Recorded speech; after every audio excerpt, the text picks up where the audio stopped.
That one is so heavy, bro. What's different? You can't pick your dad. Come back from a night out, networking. Yeah. We know what it's like, bro. Like just constantly, just the biggest flex. It's amazing. Nowadays, everything's funny. Just go crazy recording, and then cabinet that's got everything she wants in there. Yeah. I didn't come this far to let go now. I've sacrificed too much already. Sleep, time, sanity. If I pause, even for a second, someone else gets there first. And if you don't pause, what do you miss?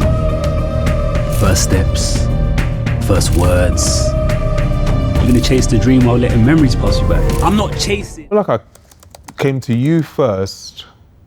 No, okay, let's go back a little bit. So Tadri, who wrote it, that was his writing debut, so he's actually an artist. That was his debut. Phenomenal. Yeah. I can't speak for him, but like, yeah, it's more of a question for that in terms of his process. Whole reason why that came up is last year we did the Father's Day thing, and that was where we had dads sitting in the barber seat and explaining them being a dad bit and how their dad shaped them being fathers to their children. It's really important that we as parents learn how to do that as soon as possible. A lot of the time, there's so many things that I was kept in the dark in, and I wish they weren't that way, so I could, process them a bit quicker and be able to navigate certain situations with my parents that I think would have been easier to if they had told me about certain things. So that's probably the only thing I would really change, is try and make sure that I'm very transparent with my child. Obviously my parents, they come from a different era, completely different. The reason why that came about is because me and my dad were kind of bumping heads a little bit, and I couldn't quite connect to him. And then someone, like a few of my friends said, like, what was his relationship like with his dad? Maybe that could be the reason why your dad is the way he is. And I was like, I actually don't know, Yeah. Which actually created the Father's Day piece for that year, which was like, I wanted to speak to other dads that looked like me, and I wanted to get an idea of what their dads were like and see if there was a pattern of how they...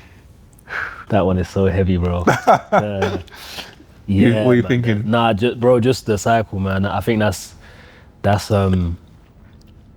behind the complexities in so many of our relationships with our dads, man. Like, and please remember where you were in the story, because I want you to carry on, but I had to remind myself of that very thing in some of the difficulties I found with my dad, you know what I mean? And remembering that, his dad wasn't in his life until he was a grown man, do you know what I mean? And when you look at it through that lens, it's like, no, you did the best you could. A solid job. You did the best you could with the 24 hours you had. Yeah, 100%, bro. And I think it actually created a better relationship with me and my dad, because I was listening to other people speak, and I was like, okay, so it's not just me. Like, at the end of the day, I love my dad, but I can't expect him to be someone that he isn't. I don't think it's fair to try and create the perfect dad. Yeah. But what we could do better in is understanding where our fathers come from and respecting that. Because I think in the space I'm at with my dad, I respect how my dad is. I respect who he is as a granddad. Yeah. And I don't expect him to be another kind of granddad. Yeah.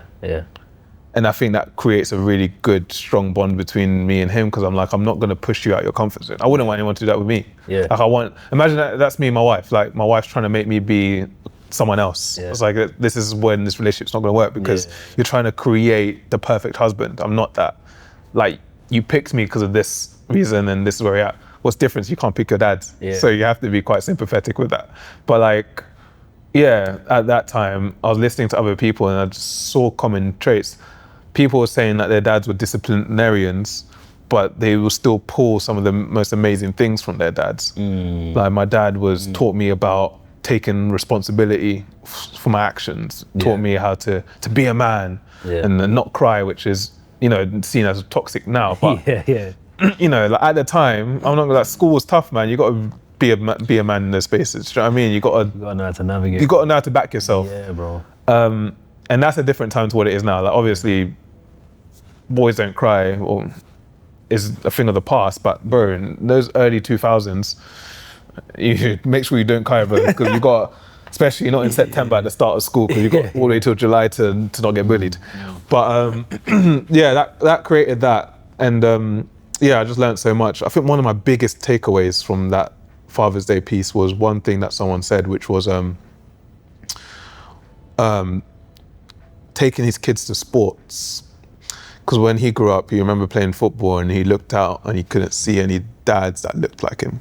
And I was like, as someone who used to play football, every Saturday, that's the realest thing ever. Like seeing like a dad, seeing like someone that looked like your dad in the crowd, or even being a linesman, which dads love to nominate themselves for. Do you know what I mean? Like, I never really saw that. And what's really interesting is like my friends' dads will drop me to football matches and drop me home. Now, I wouldn't question my dad and be like, where were you at that time? Because it's not fair to say that. Like, you probably was really busy, or, you know, work, or you had other priorities. You didn't see that as something that was a necessity. Don't know where I'm going with this, but like, yeah, like okay, guess what I'm trying to say is now moving forward, and also living in this country, I realize that's something that I actually want to do. I actually want to go to games but I actually realize now it's actually a luxury. Not many dads that look like our dad had the luxury of doing that. They probably worked a Saturday morning. Do you know what I mean? But now I think things are changing a little bit. We're growing up in this environment, in this country, where we actually understand that weekends is actually more for our children if we can have that luxury. So let's go out on a day. Let me come to your sports games. Let me do. So that was year one, and then year two, obviously, I've got a daughter. Born in Jan. Father's Day was coming up. Father's Day and those sort of days, what's really good is like a day of reflection. Well, for me, it feels like a day of reflection. So as it was coming up, I was like, where am I now by the time Father's Day comes around? And that's where that concept came about of like, I'm really struggling with finding the balance between being a dad and a present partner and chasing the creativity. And to be fair, the conversation we had off camera, it's a completely different headspace. Because now there's a bit of like, I'm still trying to give time to that, but now I actually know where the vision is. Like I know what I'm trying to attack, which creates a bit more real estate in my brain. Because it's not like, just give me the time. It's just more like, back then it was give me the time. Now it's like, still give me the time, but just know that we're moving in this direction now, just to kind of create a bit of balance and stability. So like back then it was a bit more like, yeah, I am really like struggling because I want to chase this creative pattern. But at the same time, I want to be present in all these small things that's happening, because those first 4 or 5 months, every week something new was happening. And everything's new. Like they might just twitch that way. Oh, they're about to roll. If I'm missing that, I'm now getting upset. To the point now when I'm not present in things because of work, I give my wife or a family member a camera and just be like, can you just record everything? Like just over record it. Why? Because I'm not there and I don't want to miss that out. So I just want to be able to watch that back and at least be present in that way. Like allow me that luxury that if I'm not there because I'm trying to pursue this, record it. Because now when I can put that on my phone, and if I was in my own time, I could just watch that back. And I think that's just become a subconscious thing for me. Like, you know, my family were away, you know, up north, and I was here, 1, for work, and 2, just to kind of recalibrate. And I wasn't there, missed out on quite a bit, but in my head I was like, just record everything. Just go crazy recording and then come back. So that's how this one came about. Go on. Just to cut you as well. The other beauty of that, of like having everything documented, is you're gonna walk into what I'm enjoying now. Do you know what I mean? Having a 12-year-old and a 7-year-old, where you've got the library now. They're like, oh, Daddy, remember when I was like 4 and I did that funny thing? I'm like, oh yeah. You can just pull it up. Do you know what I mean? Like, bro, to have that catalog, man, it's the biggest flex. It's amazing. It's amazing to laugh with your kids the way you're gonna laugh with your baby girl when she's 12 or 5 or 20. Do you know what I mean? And it is a beautiful thing to be alive in this time where we're at this point in technology, bro, where man, like you could I've document. probably got a video for every week, Yeah. or definitely every month, or maybe every. Yeah. Do you know what I mean? My kids were born. Yeah. That they can look back at, man. I think It's precious, man. you know, I grew up with, you know, us. I guess it was like photo albums, and even then, some of them have gone missing through time, and it's the most heartbreaking thing to think. Yeah, because I want to be able to look back on those photos. So you do make an adamant, like, strong effort to be like, I need to just document everything. To be fair, this sounds like the next concept of that sort of documentation of life, and from a father's perspective, because it always is kind of the dad that says this silly thing on camera, or you know, like, the amount of stuff that comes out of my mouth when I'm recording, just even when I listen back to it, cracks me up. Yeah, you know what I mean? So I can imagine it. Yeah, so in my head it's just like, like I always say it's like an ongoing timeline of an edit. Like I never want to press export. I just kind of want to keep adding to it. Don't get me wrong, I love to create cassette tapes, and I just, like you said, like just pull them out year 1, year 2, year 3. But at the moment, it's in her first year, I just feel like we have this ongoing timeline. To be fair, actually, I don't know if I told you this, but one of my good friends, as a gift to, like a baby gift, a lot of people brought nappies and stuff like that.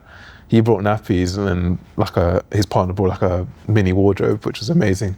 But the one thing he gave to me, I was like, bro, you know me, He just gave me a hard drive with my daughter's name on it.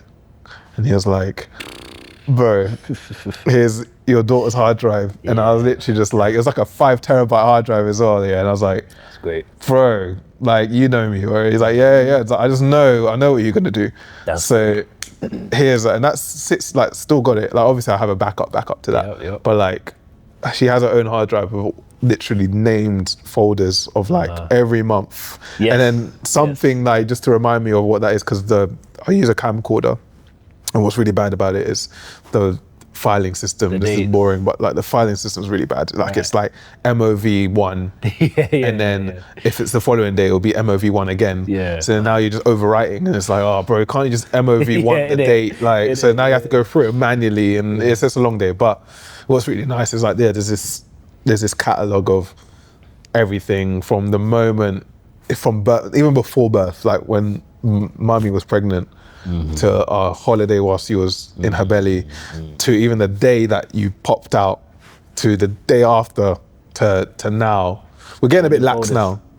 That's impressive to have it all in folders. I'm basically trying to just psych myself up to handle all of that now. Bro, that's much everywhere. But yeah, that's a back cat. That's where I want AI might come in to help you. Maybe might have to come. Right, we'll just drop back into AI. Yeah. But like, so to have your folder structure at this point now, bro, you're winning, man. It's like doing your taxes, bro. Your tax returns. You get it done now, so when April comes, you're sorted. Man, but yeah, no, 100%. So then, that's a beautiful thing. I'd suggest any dads or future dads document it, man. I think there's just something so amazing where you could go back and just, I try not to take pictures. I literally just try and press record every time, because I think my wife loves me for it, because when we look back at things, she's like, oh my goodness, I didn't know you captured this. I was like, yeah, because you get the raw, authentic vibe of that. Like, even like, she even comes back and says like, oh, like I remember being so nervous, or I remember being so anxious. Do you know what I mean? Like changing a nappy when she's crying. Like I've got this video of me changing her nappy and she's just bawling, like, not my wife, sorry, my baby just crying at me. And I'm just calmly just like, and I knew that was a newborn trenches as well, because the way my eyes are just glazed over, I just need to make sure I change a nappy. And she's just crying, and we don't know why she's crying, but we're just changing the nappy, those trenches. Bro, but we got that on camera, and I'm happy we got that on camera, because we look back, nowadays everything's funny. But those first couple of months, bro, like, we're just happy to make it through another day. And then we just go again, So yeah, Father's Day 2. So that was where am I at in my current situation, creatively battling, and trying to be a present father. And then I reached out to you. Obviously we worked together before, and you've I couldn't picture anyone else, bro. Like it was only going to be you, because I feel like me and you get on so well. Yeah. You're just me further down the line. So I just knew you'd understand from the moment I spoke to you. Yeah. So what was it like for you when you when I first spoke to you about this idea? Honored, first of all, man. Oh my God, Honored, man. And like you said, man, like the first one being as easy as it was to do, the Arsenal one, it was just like, yeah, man, I'm sure we can knock this out. But especially when we did the table read with Taj on the call, and I was like, it teleported me, the script teleported me back to newborn trenches, like year one of being a dad of my first child, and like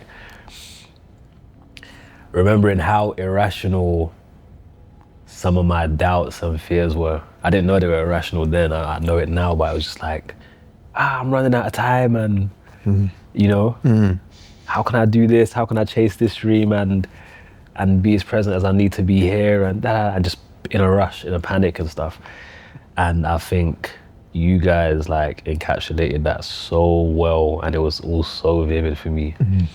And in like performing these words, I was like, it was like healing for me, because like, wow, you don't relate to these words anymore. And it's been so many years since you related to them, that is proof that you've grown. Progress, you know what I mean? you've growth, yeah. But also I felt really proud to be able to like speak life into those words again for, bro, all the dads, younger, older, but especially the younger dads who like haven't gone through as much life experience, who are probably more likely to be feeling these things, like just to let them know that they're not alone. Because when it was me, I felt like I was the only one in it. I was one of the first of my boys to become a dad. I was actually the second. Do you know what I mean? So I only had one other reference. He was maybe a year younger than me. You know what I mean? He was like 21.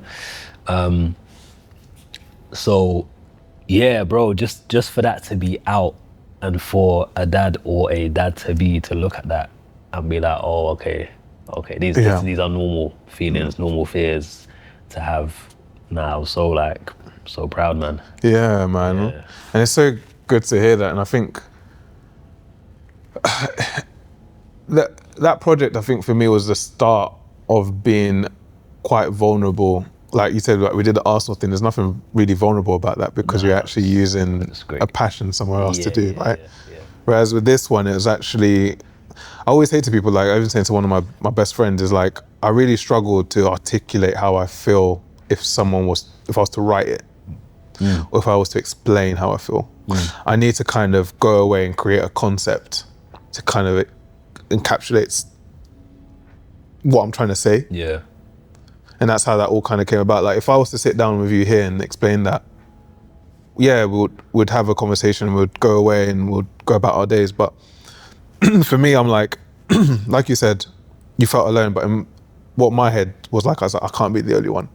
Right. Which is what I felt like. I just can't be the only one. So I need to speak. That feeling. Yeah, like, and I got to speak. I got to speak my truth, because this is tough, and I need to speak my truth. And in that, I'm like I said, I just can't be the only one. Like, especially this sort of battle, because I'm in a space where I'm not working full time, so I haven't got 2 weeks off, then back to work, which is completely different. Like I wouldn't even be able to even capture that, because that's not my truth. My truth isn't my daughter's born, I got 2 weeks off, and I'm back at full-time work. I experienced that with both my kids. It was horrible. For real? Yeah, it was horrible, man. I can imagine. 2 weeks off, 2 weeks of, just being in there and bonding and all these things, and then back at work. Yeah. So were you working full-time with both of you?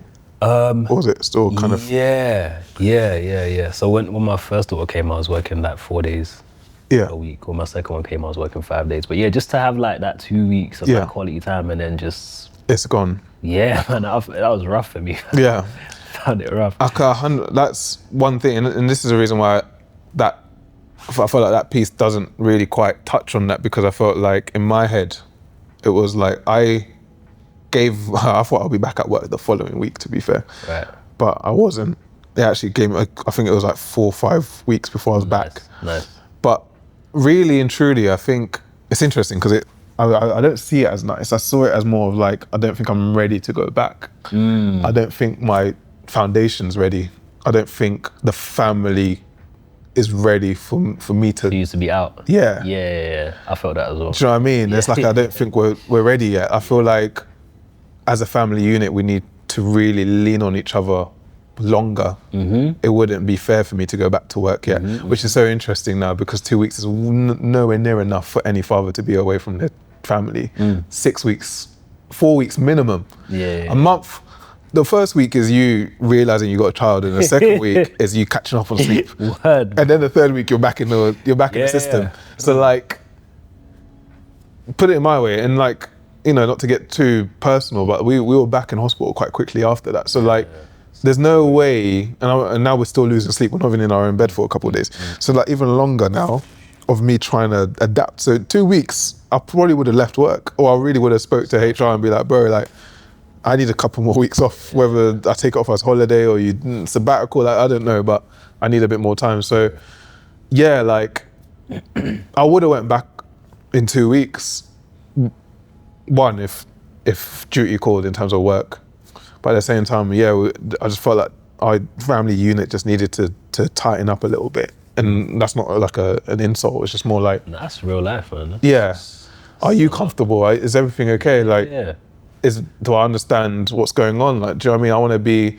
I would have found it really... I think if I did 2 weeks, I would have found it really difficult. One, not from a tired point of view, but two, just mentally not being able to focus. Like, how am I just sending an email, and in my head I'm just like, is everyone okay at home? Do you know what I mean? Just, yeah, man. I was just, woo. Yeah, man. Who knows? Yeah. But beautiful thing that film is out, man. Yeah, and then did you hear back from anyone? Because I had a few dads actually message me. I don't know if you got any. I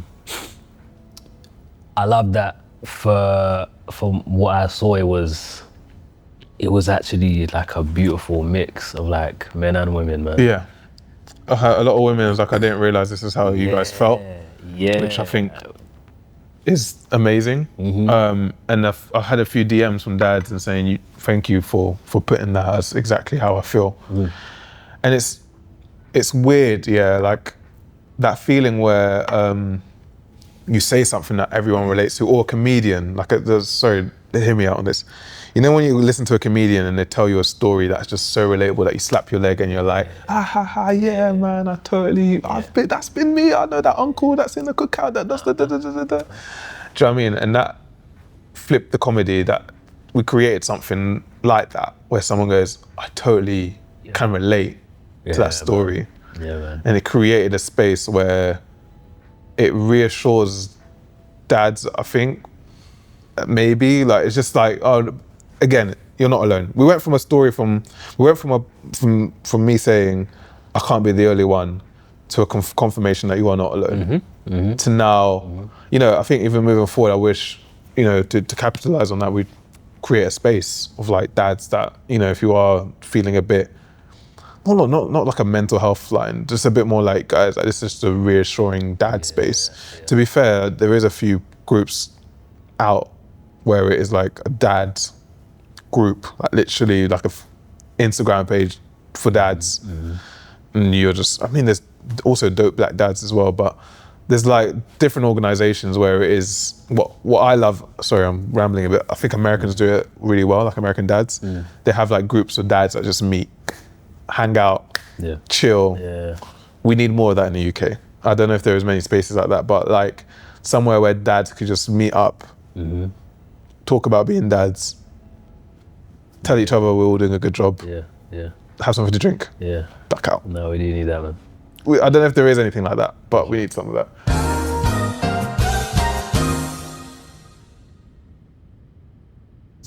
He's a massive part as to how that came about. So even moving backwards on it, I think as a creative, and I think most creatives, I'm not even trying to big you up too much, bro. Like, you need a good producer, because 100. Sometimes, and you don't know, it's like we could come up with a great idea, but time is ticking in terms of execution. And like, how do you take an idea and turn it into something that's now like out, right? So I actually met Oleg because we was talking about work and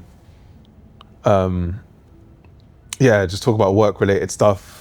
And then we just went off on a separate conversation, and I was like, oh, look, I've got this Father's Day idea and I really want to shoot it, and the concept is this, and I'm just overthinking all these ideas. And then he was like, bro, like, under the perfect place where we could shoot it. We've got all the, like, we sort out equipment, all we need is X, Y, and Z. I'll produce it, DP it, like, more than happy to jump on it. And I'm not gonna lie, I think it was less than 7 days from saying that here's the idea to execution in terms of like ready to film, which was intense. But what's really good is like, look, one thing about me as well, like once other people start getting involved, that's when I'm like, all right, this is real. Like, let's get it going. And that was a great team, man. That was a great team, and it was an amazing. Like, there was even little things like, obviously, the whole idea or the concept was this mirror. And to be fair, I don't even remember speaking to you about it. It's like what's the best way to kind of portray this is like there's two personalities and it's like this void.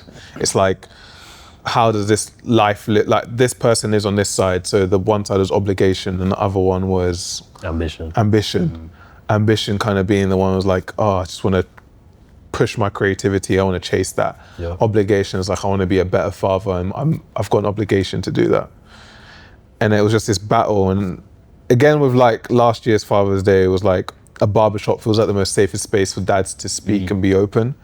A mirror is the best place to really look at yourself and ask yourself the questions that you need to ask yourself. It's the hardest place. It's the hardest place to really look at, and really, you know, when you're chatting to yourself, you're like, talk to me. Nowhere to run, boy. Nowhere to run. And I think the scene from like La Haine was kind of the big reference in terms of like talking to yourself in the mirror and then flipping it. But there was quite a few different references that came into play. But the whole idea was the mirror, I guess La Haine, the void was kind of like, what did I say though? The void was kind of just like a mindscape, like just being in your mind and living in your brain, hence the reason why everything kind of felt a bit like artificial in that creation. And then what was interesting is like we had these two mirrors, but they were like, we wanted it to feel quite like bathroomy.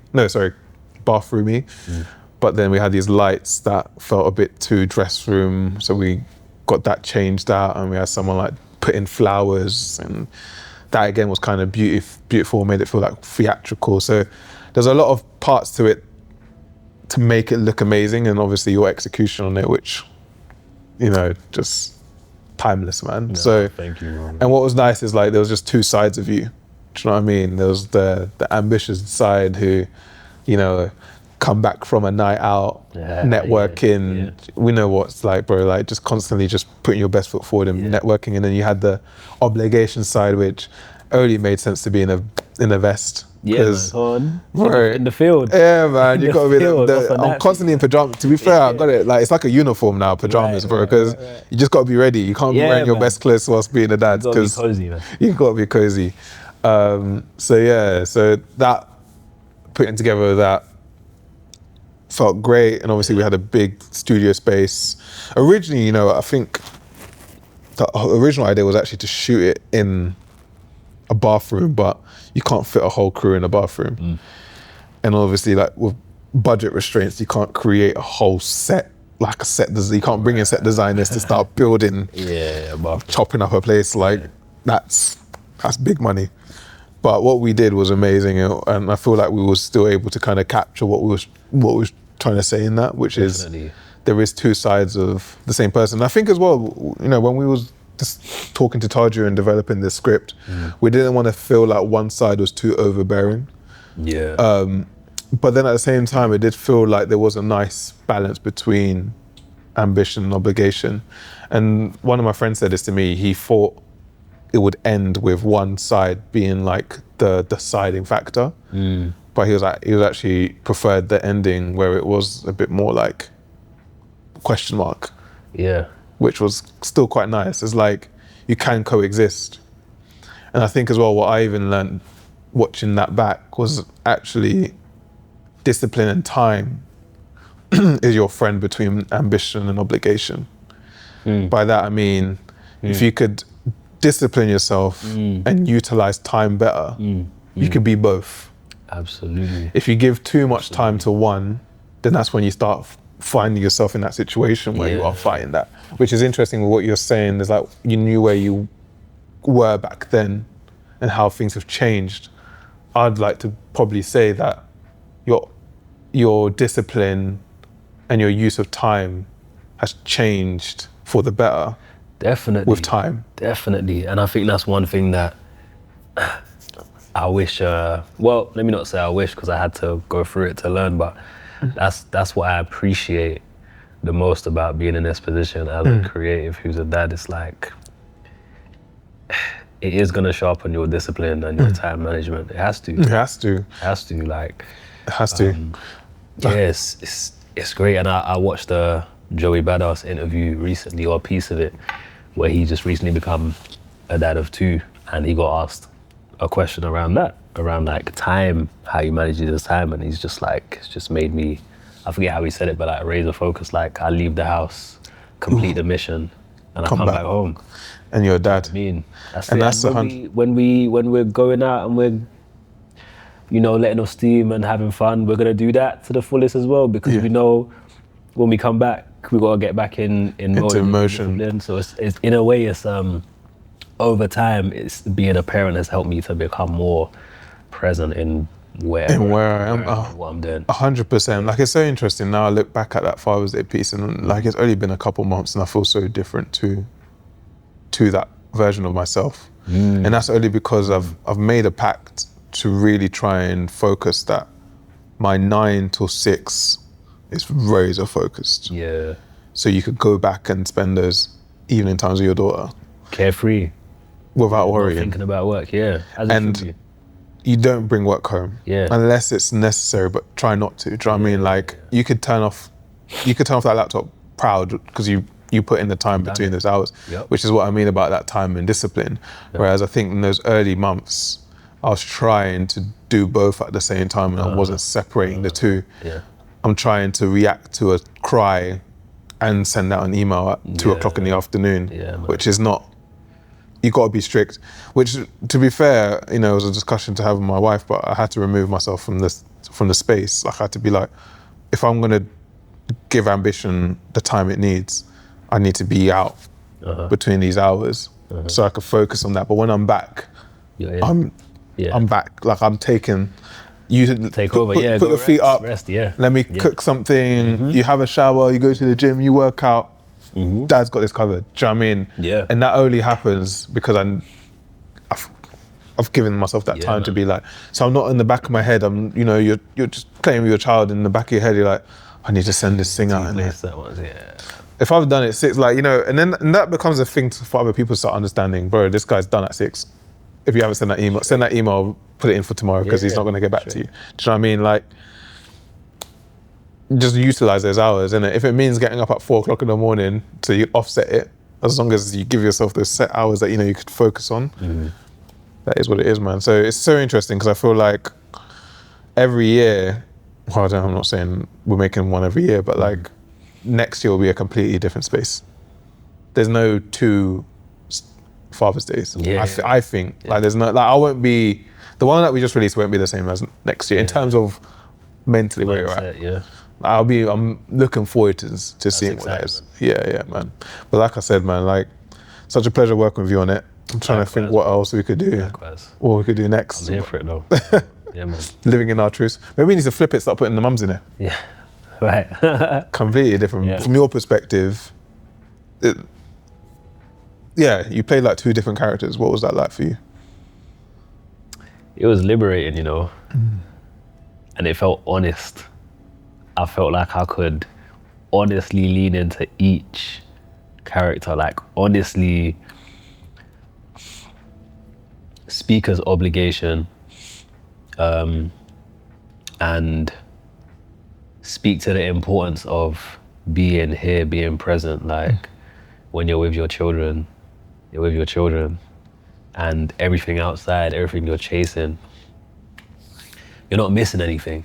I used to think that when I was at home, changing nappies and things like this, I was missing opportunities. Like, that's how I felt. And that's why it took me a while to click as a dad the first time around. Like, because I just felt like, Yeah. you know? I know that sound. Yeah. So to be obligation and to, drive home the importance of being where you are. Again, I said the word healing before, but it felt honest. It felt like, I honestly believe that. And then to be ambition, to be the character in a rush, to be the character that's not at peace, like, I know that well as well.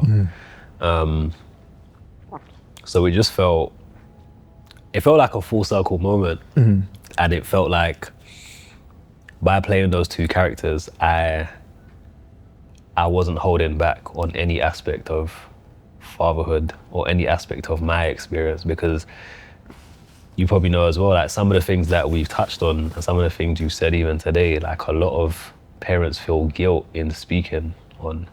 They feel guilt in expressing that actually, yes, I've had this blessing, I've experienced this miracle of childbirth, but actually I'm not at peace.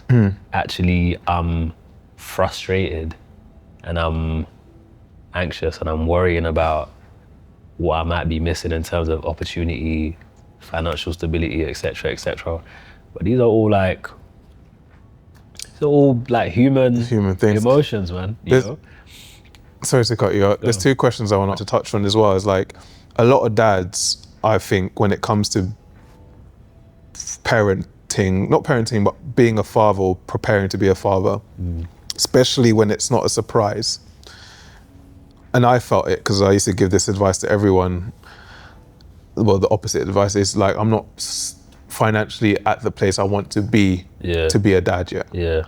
Which is like, bro, you'll never be at that space because you will have to be the owner of Amazon to even question that you're ready to be a dad. And I think as well, like, there's something really special in dads that are dads early, right? Dads that are dad in the middle and dads that are dad in the later years, because they all offer different things. Yeah. Like, sometimes I envy my younger friends that are dads that have teenagers now, because I'm like, bro, you're winning your parent-teacher races at sports day because you're young enough to win that 100 meters quick enough. You're in your mid-20s where that parent-teacher race, you're winning that. That is funny. And also you grow with your child in a way that's different to someone being in their 50s. Do you know what I mean? And then in my years that I'm at now, again, like, you know, you're gone past being a young professional, you're finding yourself in your career. There's no amount of money that's going to prepare you to be a dad.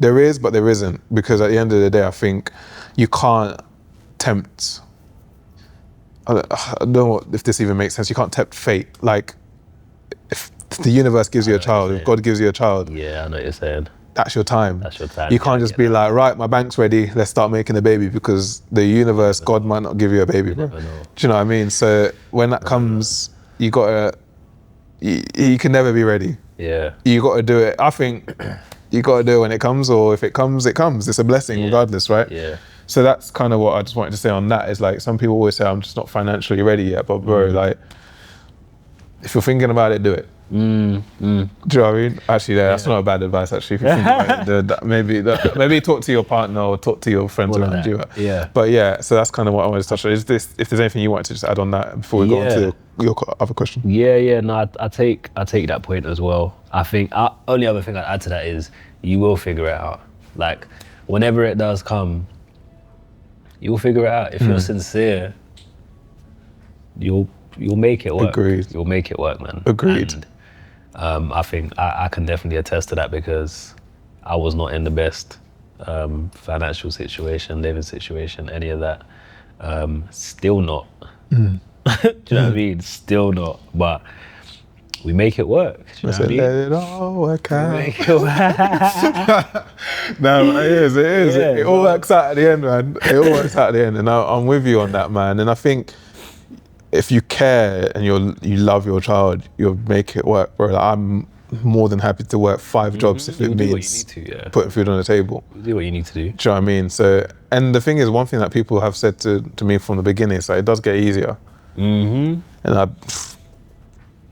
can't speak, like, it's a crazy thing to say, because how can you guarantee, like, when I'm looking at my child in those early months, weeks, people are like, bro, it's gonna get easier, don't worry. Like, how can you guarantee that, bro? And I'm not gonna lie, 7 months down the line, I'm like, it's these years, like, now people say, like, hold on to those moments, because once they start running around, you're gonna miss those chubby feet and chubby hands and them looking at you to pick them up. I was like, yeah, man, I hear that, and I feel like that's going quicker. Like, there's years when, like, now she's looking at me like, you're my dad, like, pick me up and cuddle me, and or like falling asleep in your arms. Like, these are the bits I'm just like, I'm actually gutted that's gonna go. I enjoy it all. Yeah, man, I heard how many more months on this I got, but this is the reason why, you know, you work hard between those 9 to 6, because you don't want to miss. Now I actually understand, sorry, another point I want to make.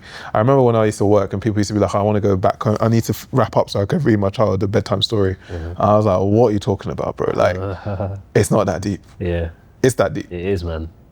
I 100% understand now why people like, when people say, guys, like, can we wrap this up because my child's waiting for me to read them, I 100% understand now. 100% understand. So now I get that.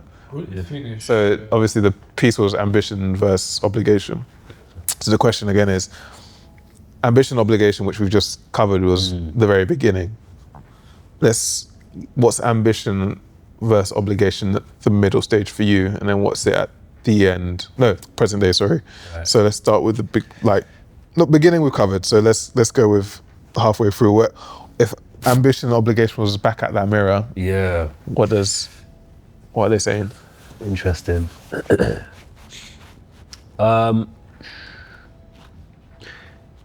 Maybe just a toned down, less extreme version, but still not where it is now. So I was still, say, halfway through my journey of being a dad, I was still wrestling with those same themes, maybe just not as extremely. Maybe ambition wasn't as extreme, and obligation was slowly finding a bit more peace. Interesting. I was slowly, because it takes time, it can take time to learn, to just, to be where you are. It sounds simple, but that's a very hard thing to do when you have so many different responsibilities and goals and things like this, and emotions, Like, I can still feel different depending on the day now. So I'd say in that middle stage, it was, okay, I'm not 22, but I'm 28, maybe. And it's like, man, I was, say, around 25, 26, I was coming to terms with, in a way, maybe a kind of heartbreak. And definitely like a mental breakdown after, like, you know how it goes, like, you're 19, 20, you're like, yo, by 25, I'm gonna have this, I would have achieved this. 25 came, it didn't look the way it looked in my head. And I've got the responsibility of raising a child as well. So I'm like, my mind's on overdrive. So fast forward a couple more years, I'm maturing and finding peace and pride in the fact that, no, you are a good dad and you're present. You're not a good dad because you're a good dad because you're sincere and you care, and like, you're asking yourself the right questions, like, yo, where could I improve? And I ask my children that, like up until like maybe the other month, like, girls, do you feel like there's anything your dad could be doing better? I love that. No, I'm like, if there was, would you tell me? Yeah. I honestly, differently. Do you know what I mean? Like, so as long as you're like sincere and humble enough to take direction, then you must be doing a decent job, I love that you ask your kids that. I think that's, wow, I really hope I carry that forward. I think going back to what we were saying about our dads, bro, I feel like one thing I use my relationship with my parents as a compass in a way, in terms of like, yo, what weren't you, where would you have liked to have seen an improvement or seen something different or got something different from them? And using that information to be like, okay, well, I'm gonna take that into my relationship with my kids. Like, my parents never asked me that question. Like, my parents, I say they had a great job. You had no business answering that question. Exactly, great job. But again, just coming from what they're coming from, that probably wouldn't have even entered their mind to open up that conversation to their kids. But that's exactly why we should have those conversations. You know what I mean? I love that. I think sometimes, even as adults and with your partners, it's even an important thing to ask. You know, can I do anything better as your partner? Can I do anything better as a husband? Can I, as a team, is there anything that I could that we need to improve on? Yeah. Like, I spoke to a friend who's just had their anniversary and they went away and they kind of just reflected on their year and just said like, what was good, what was bad, what can we improve on? It's beautiful, man. So like, in the same way, why not ask? Why not? And it's not even like you're asking them to like contribute to like the rent. It's literally like, what can daddy do better? Yeah, and I think it gets them thinking, because then they could now start reflecting on that. Like, I could see, you know, January 1st, a child writing on a piece of paper what they want to achieve in that year because of those conversations of like self-reflection. Yeah, of course, man. I want to be the #1 A-star student in my class. Yeah. All right, cool. Yeah. Let's figure out how we make that happen. Yeah, man. Do you know what I mean? I think that's awesome. I think, yeah, man, that's something that I definitely want to be able to carry on with my daughter. Just like, right, what do you want to do this year? I want to do this. I want to go to Disneyland. Okay, cool. Well, you know, you got to work to get to Disneyland. So what does that look like? Do you know what I mean? Maybe you got to pick up some tokens along the way. You cash it in for Disneyland, and you might get Disneyland. But you ain't going there. I ain't surprising you on your birthday. You'll go to Disney. You got to. I made this joke up that I was going to create like a, you know, when you go to an arcade and you see the toys, and you know you need the tickets to get the toys. I was making up this joke that I'm going to create this cabinet that's got everything she wants in there. And she needs to collect these tokens throughout the year and cash them in for those. Just because you got to know that these don't come for free. Like, you got to work. I always say like the funniest thing, like Michael Kyle from My Wife and Kids is probably my favorite dad blueprint. Right. I don't know why, but I just think the way he's good, articulates, or the way he works around things. Yeah. I'm just like, look, if I could figure it out, I want to be like that guy. But yeah, great. Yeah, man, it's been amazing. I mean, the conversation is, we've got probably some obligations to do. I know I got night feed. So you got a feed, yeah? I got a night feed in. I ain't got no feeds no more, thank God. Man, they can feed themselves.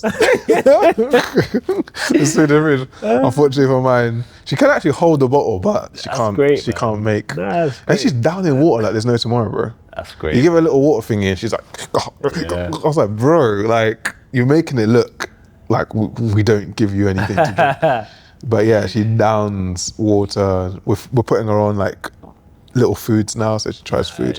Nice. But yeah, or just like bits like carrots and stuff. I think, do you know what? I'm not gonna lie. How involved were you in that? Because I left that to them. Like, the mum's all on that. I was doing it, but I mean, with mine, like, mum was definitely leading on that. Yeah. And I would just follow it. I would just, Yeah, I think it's like blended a little bit. Like, she holds certain food stuff and then like she'll eat it. But like, I just get I find that another